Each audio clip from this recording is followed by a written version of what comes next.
దీనికి అంటే ధాత్రి పూజ. ఉసిరికి పూజ చేస్తారు.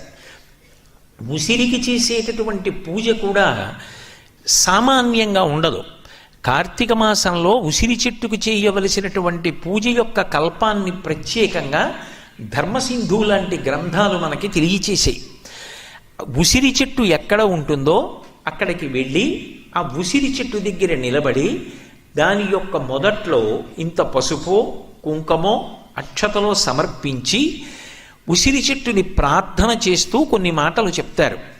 ఇక్కడ మీరు ఒక విషయం గమనించాలి. యజుర్వేదంలో కూడా రుద్రాధ్యాయంలో ఒక మాట అంటారు, నమో వృక్షేభ్యో హరికేశాయోపవీతినే పుష్టానాం పతయే నమో నమో అంటారు.